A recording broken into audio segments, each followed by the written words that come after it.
Let's talk about the truth of hard work. There's an old adage many business gurus and honestly a lot of smart people in life talk about, which is you should probably work smarter and not harder. But what does that necessarily mean? There's nothing fundamentally wrong with giving a lot of hard effort, but if you do not have anything smart related to it, most likely you're not effectively utilizing the time that you have in your business, in your own personal growth, and your income and earning potential. I think a really great example of this actually aligns with many side hustles that currently exist. So the phrase side hustle is a term that actually means probably something different to each and every generation currently. A side hustle for somebody maybe in their mid-30s could mean driving Uber, whereas a side hustle for somebody in their mid-20s generally means making content on the internet or providing a service online. Not to say one generation inherently has more of a quality purpose to them. However, demographically, it does make me think about this whole smarter versus harder approach. For those of you that are unaware, financial security is something that a lot of people struggle with in the United States. However, if you are somebody who manages to stay financially secure by having a low amount of expenses while making decent income, the side hustle that you're working on or a project that you're working on in your business might be something that's actually holding you back. Let's do some basic math here. Say you're working Uber over a year and you end up making an extra $15,000 because of the extra work that you're doing.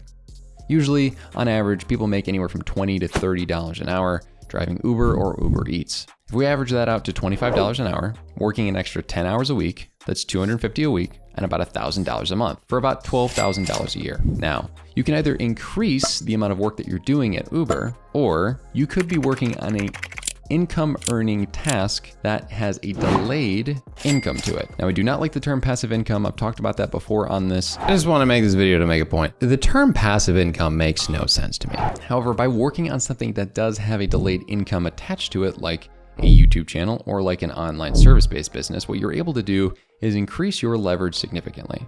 Say, for example, you learned a skill like Notion consulting. Full transparency, it is very easy if you have a following and honestly, if you just know how to market, to get a client to pay you about $1,000 or more in a Notion project. What does that mean?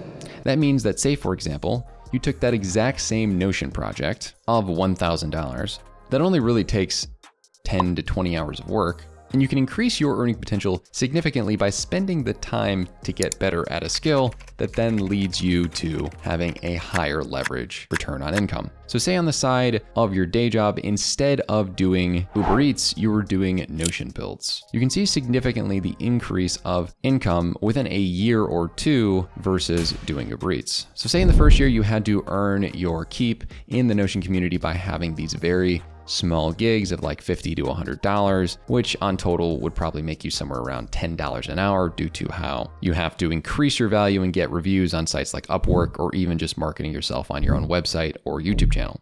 Sure, the first year of this may net you out about a $10 an hour rate because you have to build the business and do all these things in order to make it happen.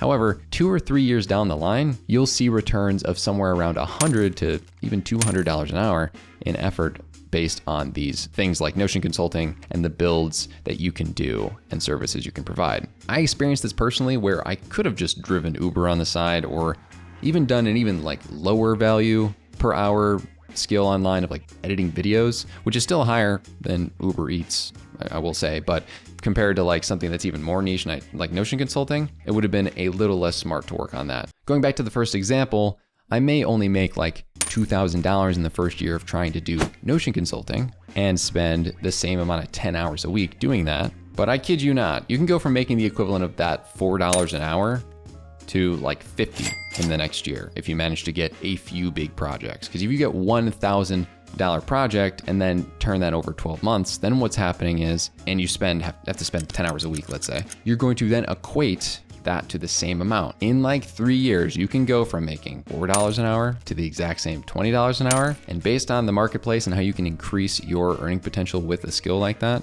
you could then go to making upwards of $100+ an hour within 3 years. And then in that last year, you start questioning, is this the skill I should expand on even more and make it the thing that I do? Working smart like this is really important, and being secure with your finances in your business and your personal life is extremely important. Start working smarter and not harder on the side. If you want to learn how to actually get better at your Notion skill set, make sure to check out my course, Mastering Notion. It's on Skillshare, and you can get it at riseproductive.com if you purchase the Notion app system.